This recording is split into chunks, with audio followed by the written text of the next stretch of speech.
오늘 우리에게 주시는 하나님의 말씀은 시편 91편 1절에서 16절까지 말씀입니다. 한 절씩 교독하겠습니다. 지존자의 은밀한 곳에 거주하며 전능자의 그늘 아래에 사는 자여,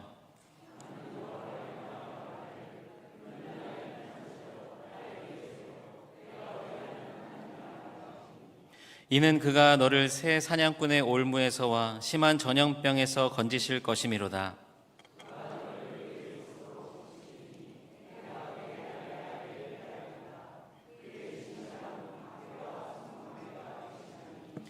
너는 밤에 찾아오는 공포와 낮에 날아드는 화살과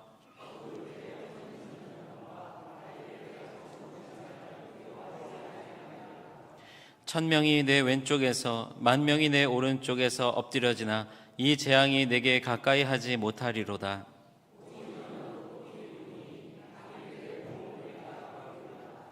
내가 말하기를 여호와는 나의 피난처시라 하고 지존자를 너의 거처로 삼았으므로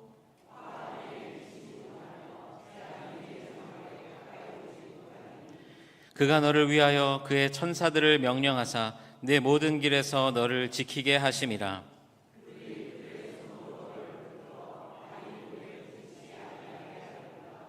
네가 사자와 독사를 밟으며 젊은 사자와 뱀을 발로 누르리로다.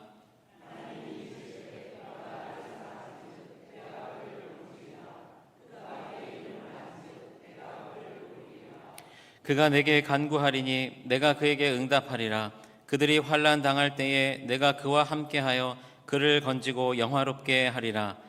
내가 그를 장수하게 함으로 그를 만족하게 하며 나의 구원을 그에게 보이리라 하시도다. 아멘. 오늘은 이 시간 두려움에 맞서는 힘이라는 제목으로 시편 91편의 말씀을 나누려고 합니다. 요즘에 제가 새벽 예배 시간에 시편 강해를 하고 있습니다. 지난 목요일이었던 것 같아요. 91편 이제 순서가 돼서 이 말씀을 준비하려고 묵상하고 또 말씀을 준비하는데 그 준비하는 과정에서 제가 너무나 많은 은혜를 받았어요. 이 말씀을 통해서. 그래서 그때 새벽에도 얘기했지만 내가 너무 은혜가 되는데 나에게 너무 힘이 되는데 이 말씀을 주일날 우리 성도들하고 다시 한번 나누면 좋겠다라는 그런 마음이 든다. 어떻게 할지는 모르겠다 그랬는데 그 마음을 붙잡고 오늘 제가 이 말씀을 통해서 받은 은혜, 또 이 말씀을 통해서 받은 그 힘, 이것들을요 여러분과 함께 오늘 이 말씀을 통해서 함께 나누면 좋겠다 이렇게 생각을 합니다. 여러분, 우리가 지금 두려움의 시대를 살아가고 있어요. 정치적으로 굉장히 반목하고 있고 경제적으로 불확실한 시대를 우리가 살아가고 있습니다. 또 좀 살만하면 뭐 또 전염병이 생기네 마네. 그리고 또 우리의 마음과 심령은요 얼마나 불안한 그런 때를 살아가고 있습니까?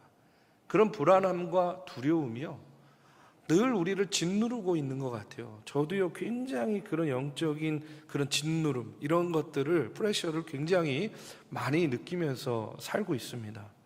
그런데 오늘 이 시편 91편의 말씀이 왜 저에게도 이렇게 힘이 됐나? 이런 불안과 두려움을 갖고 사는 저에게 이 시대 가운데에 신앙인으로서 어떻게 담대한 믿음을 가지고 살아가야 되는가 하는 것을 우리에게 들려주는 그런 말씀이기 때문에 힘이 되었다라고 생각을 합니다.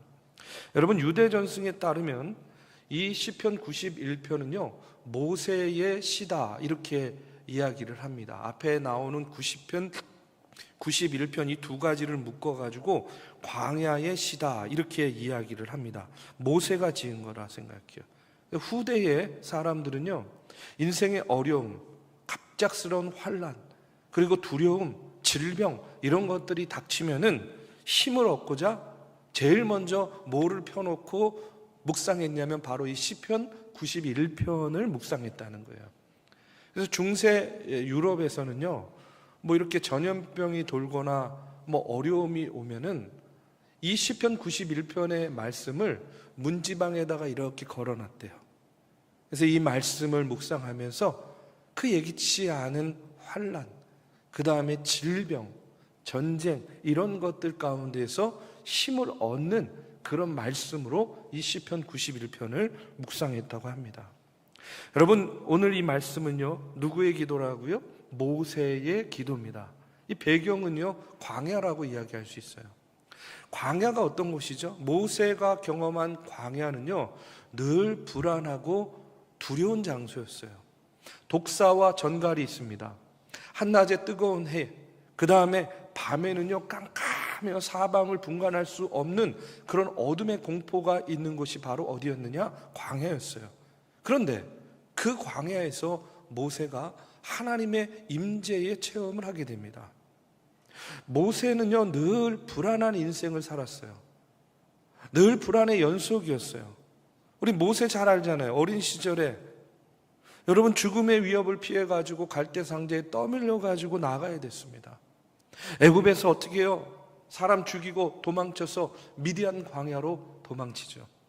다시 불타는 떨기나무 아래 하나님의 부르심 앞에 섰을 때에도 모세는 어떻게 해요? 저는 못해요.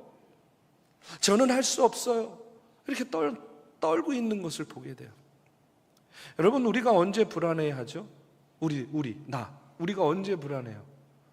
내가 만나고 싶지 않은 것, 내가 하고 싶지 않은 것, 또 내가 피하고 싶은 것, 이런 것을 만나거나 접해야 되면 불안해지잖아요. 그렇죠? 그러니까 모세가 지금 그런 거예요. 하나님 부름 받았을 때 안 가요, 못 가요 그러는 거예요. 왜 그렇습니까? 두렵기 때문에. 아니, 애굽에서 기껏 도망 나왔는데 다시 애굽에 가가지고 누구 만나야 돼요? 바로 만나야 되잖아요. 바로 왕. 애굽은 모세에게요 상처가 있는 곳이에요. 다시 가고 싶지 않은 곳입니다. 만나고 싶지 않고 피하고 싶은 곳이 바로 애굽이에요. 근데 그곳을 가야 되는 거예요. 그러니까 두려운 거예요. 싫은 거예요. 백성들은요 맨날 반항합니다. 불평합니다. 원망합니다. 그리고 사방을 보면요 언제 어디서 적들이 나타날지 모르는 거예요. 그러니까 늘 불안하죠. 여러분, 우리도 마찬가지예요. 그렇죠? 우리의 인생 가운데도 늘 불안이 있고 두려움이 있어요. 그러면 그럴 때에 우리가 어떻게 해야 되는가? 오늘 바로 이 모세의 기도를 통해서 우리가 불안과 두려움 가운데에 어떻게 맞서야 되는가 하는 것을 말씀을 통해서 나누고자 합니다. 오늘 1절 2절에 보니까 이런 말씀이 나와요. 우리 같이 한번 봉독할까요? 너무 좋은 말씀이어가지고. 자, 같이 봉독하겠습니다. 시작. 지존자의 은밀한 곳에 거주하며 전능자의 그늘 아래에 사는 자여, 나는 여호와를 향하여 말하기를 그는 나의 피난처요 나의 요새요 내가 의뢰하는 하나님이라. 아멘. 자, 불안과 두려움이 왔을 때 한마디로 뭐냐? 피하라는 거예요. 어디로 피하면 되느냐? 하나님께 피하라는 겁니다. 그러니까 두려움에 맞서기 위해서 먼저 우리가 선행해야 될 것이 피하는 거예요. 어디로 피한다고요? 하나님께. 그러니까 우리가 문제가 있을 때 중요한 것은 뭐냐면 무엇을 피할 것인가가 중요한 것이 아니라 어디로 피해야 할 것인가가 중요하다는 거예요. 여러분 꼭 기억하십시오.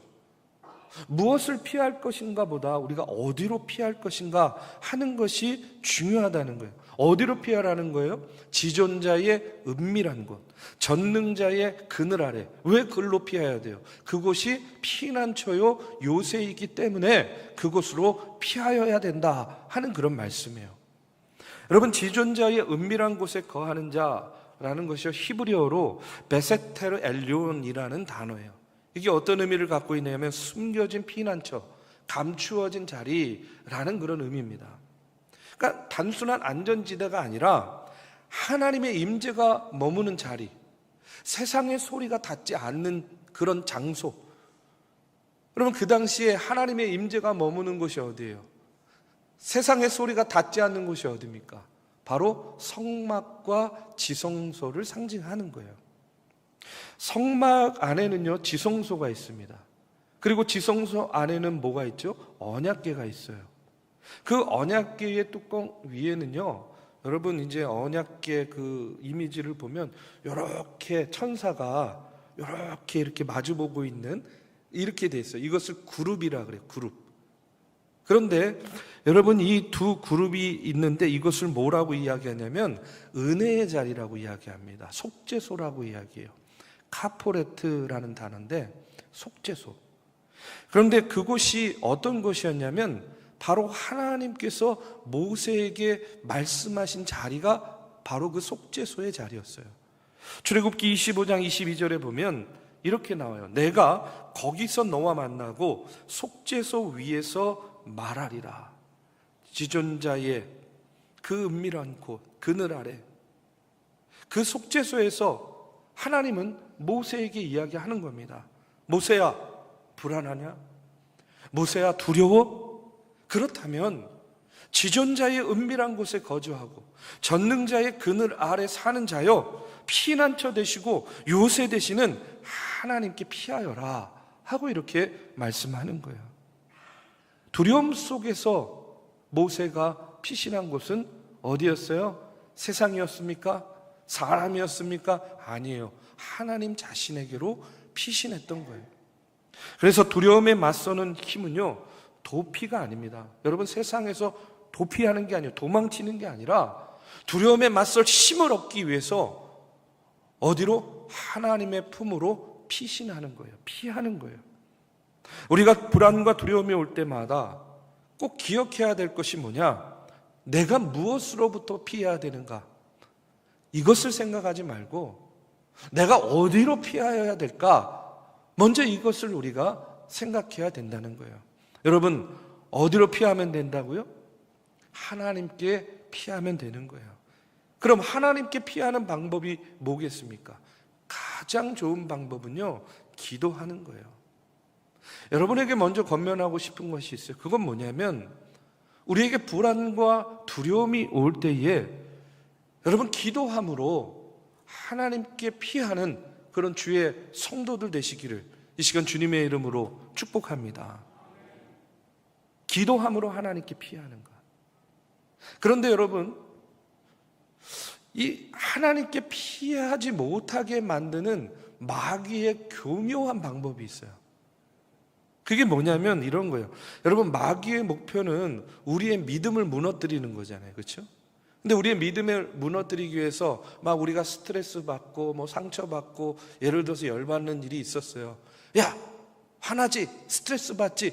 너네 세상에 나가서 화풀이해. 죄지어.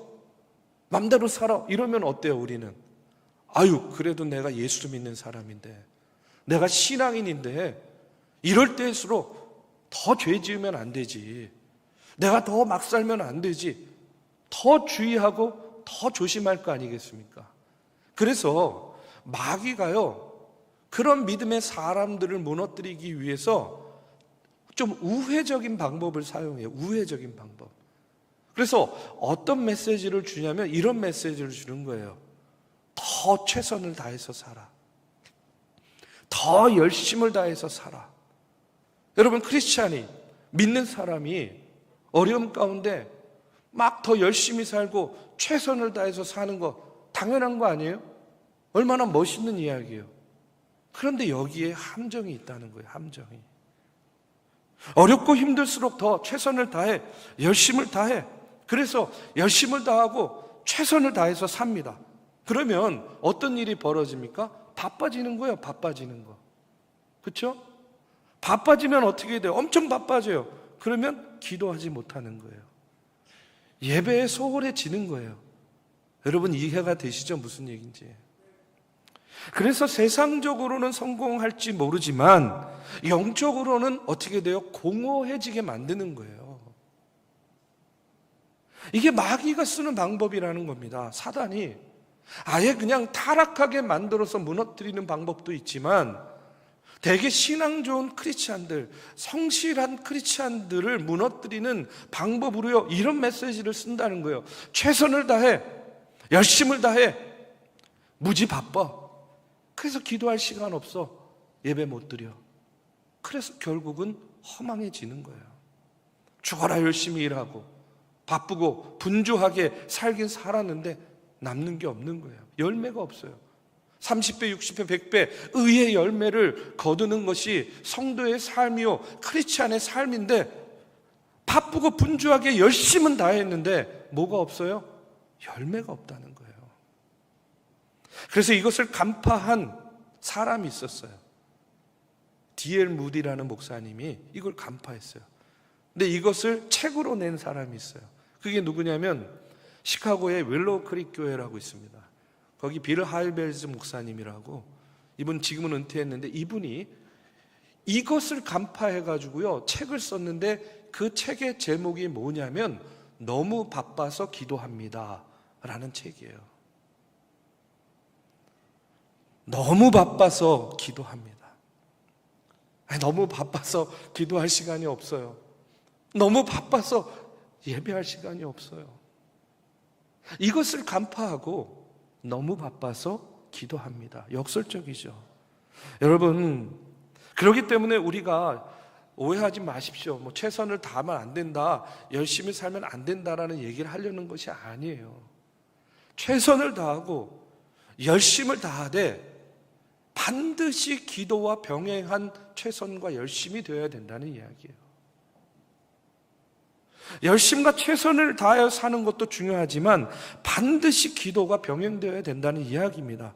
여러분 한번 생각해 보세요. 열심과 최선을 다했는데 만약에 그 열심과 최선이 하나님의 뜻이 아니고 하나님의 뜻에서 벗어나 있는 열심과 최선이라면 여러분 어떻게 하시겠습니까?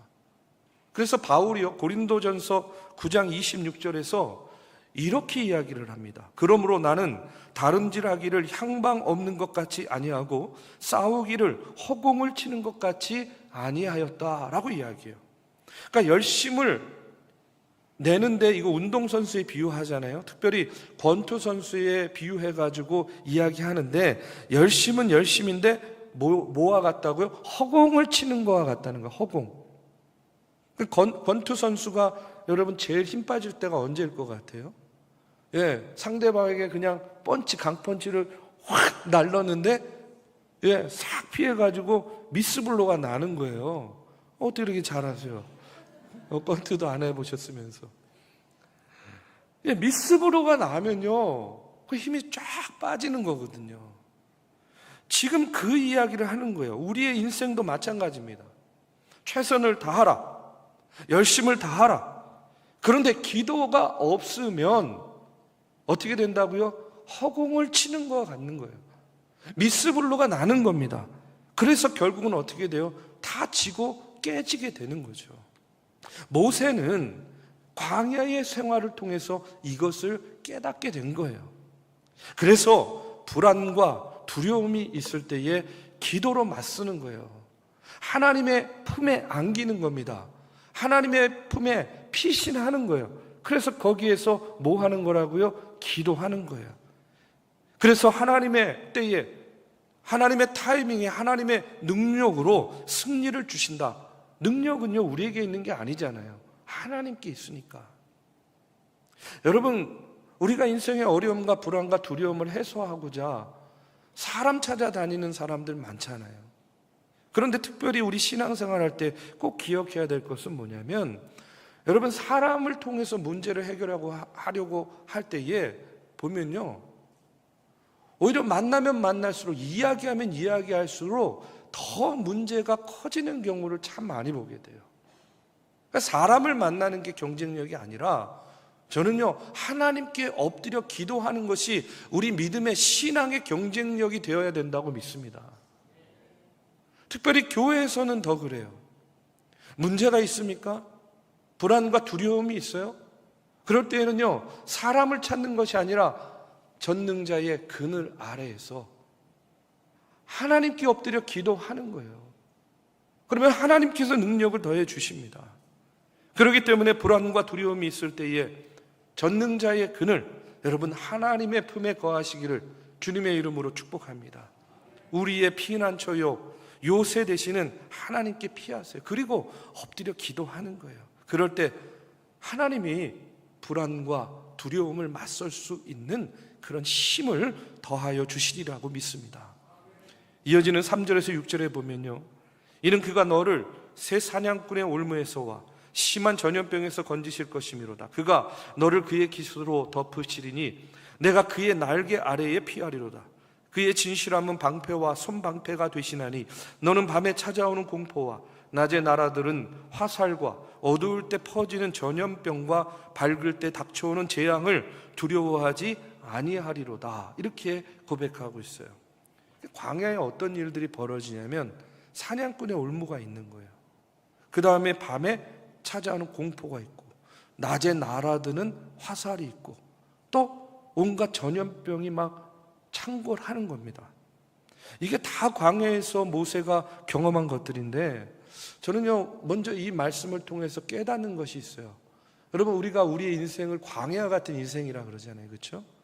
그런데 그러니까 우리에게는요 불안과 두려움이 있는 거예요. 그러면 그 광야와 같은 인생 한복판에서 불안과 두려움을 이길 수 있는 방법이 무엇이냐 했을 때에 저는요 이렇게 한번 말씀드리고 싶어요. 우리가 기도할 때에 안정만을 추구하지 않는 겁니다. 안정을 원하지 않는 거예요. 여러분, 우리가 불안한 이유가 뭐죠?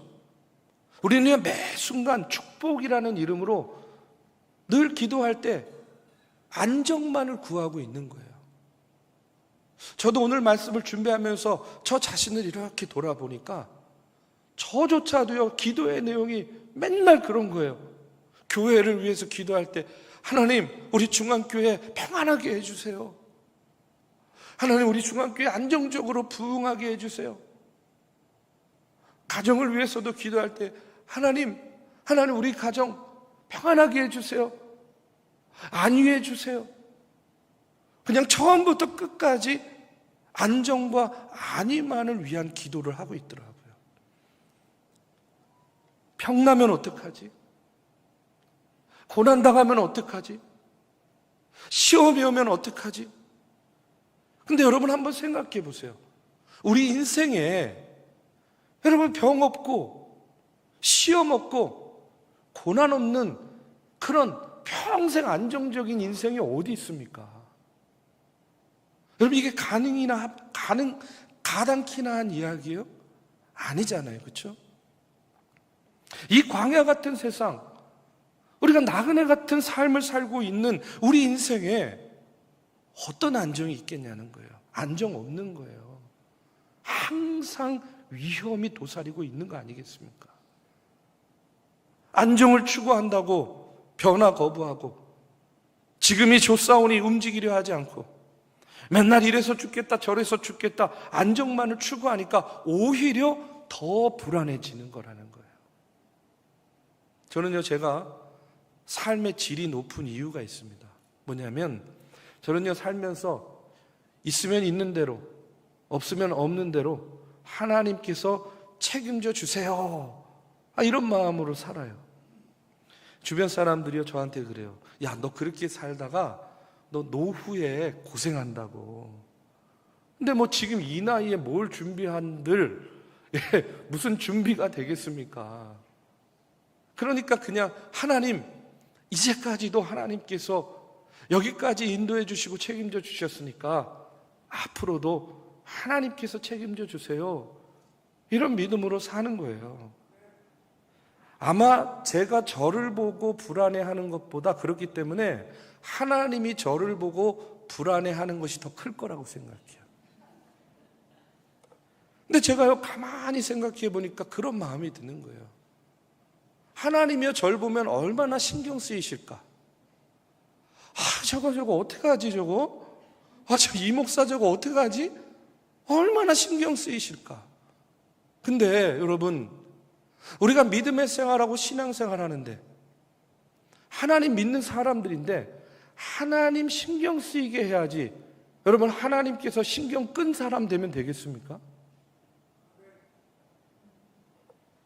저는요 그래서 앞으로도 좀 하나님 더 신경 쓰이게 만들려고 그래요. 하나님 좀 더 신경 써주세요. 여러분, 하나님께서 신경 쓰는 인생이 되어야지.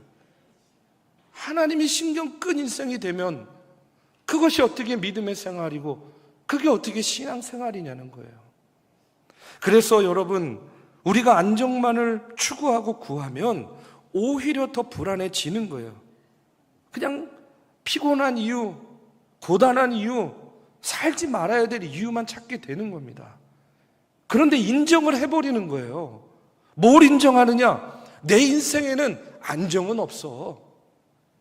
내 목회에는 안정이란 건 없어. 그냥 계속 어려울 거야. 힘들 거야. 하나님 앞에 갈 그 순간까지 늘 어렵고 힘든 일들이 계속해서 일어날 거야. 인정하는 거예요. 그 광야 같은 인생이다 하는 것을 인정하고 받아들이는 거예요. 그리고 기도하는 거예요. 안정을 위한 기도가 아니라 하나님, 불안정을 돌파할 수 있는 힘을 주세요. 그럼 우리가 이렇게 기도하는 거예요. 그래서 하나님께서 도와주셔서 이 불안정을 이길 수 있다 믿고 안주하지 않고 그리고 행동하는 겁니다. 여러분, 실패하는 사람들을 보면 항상 마음이 불안해요. 그런데 말은 많이 하는데 행동은 하지 않아요. 이것도 문제, 저것도 불안. 기회가 오겠지. 그리고 허송세월 보내고 문제 생기면요, 전부여 의지 없어서 이러고 오는 거예요. 주 나를 박대하시면 나 어디 가리. 아니, 언제 하나님이 박대한 적이 있어요? 안정만을 추구하면 오히려 그것이 더 큰 불안의 요소가 된다는 겁니다. 승리자의 특징이 무엇인가? 저는요, 안정을 추구하지 않는다는 거라고 생각해요. 그냥 인생에 안정이 없다, 이것을 전제로 받아들이고 그리고 행동하고 돌파해 나가는 거라는 겁니다. 이렇게 행동하는 사람을 보고 하나님께서 계속해서 새로운 일을 맡겨주시는 거예요. 안정을 추구하지 않는 삶, 이게 바로 모세였다는 겁니다. 그리고 그 인생은 그래서 돌파하는 인생이 되었던 거예요. 우리 사랑하는 믿음의 성도 여러분, 우리가 주님의 그늘 아래 거하면서 안정만을 추구하는 삶이 아니라 여러분, 불안정을 돌파하는 믿음의 삶이 되기를 이 시간 주님의 이름으로 축복합니다. 마지막으로 모세에게 하나님께서 이렇게 이야기하세요. 우리 이 말씀 같이 봉독하면 좋겠어요. 여러분, 다른 거 이제 다 잊어버려도 돼요. 오늘 이 시간에 이 말씀만 마음속에 새기셔도 좋겠습니다. 우리 같이 한번 봉독하겠습니다. 하나님이 이르시되 그가 나를 사랑한즉 내가 그를 건지리라. 그가 내 이름을 안즉 내가 그를 높이리라. 그가 내게 간구하리니 내가 그에게 응답하리라. 그들이 환난 당할 때에 내가 그와 함께하여 그를 건지고 영화롭게 하리라. 내가 그를 장수하게 함으로 그를 만족하게 하며 나의 구원을 그에게 보이리라 하시도다. 아멘. 여러분, 모세가 안정을 추구하지 않고 돌파해서 이기게 해주세요, 기도하니까 하나님께서 응답하신 거예요. 나만 사랑하면 돼. 모세야, 내가 너를 아니까 내가 너의 간구에 응답해 줄게. 안정이 아닌 환난 가운데 있어도 내가 너를 건져줄게. 나의 구원을 너에게 확실하게 보여줄게. 여러분, 얼마나 은혜의 말씀이에요. 얼마나 은혜의 응답입니까? 1945년에 세계 제2차 세계대전의 마지막 해에 독일의 한 도시가 폭격을 맞고 폐허가 되었습니다. 그 잿더미 속에서 한 벽면만이 유일하게 남아 있었대요. 근데 그 벽에 이런 글귀가 새겨져 있었다고 합니다. 나는 미래를 알지 못한다. 그러나 미래를 아시는 하나님을 믿는다.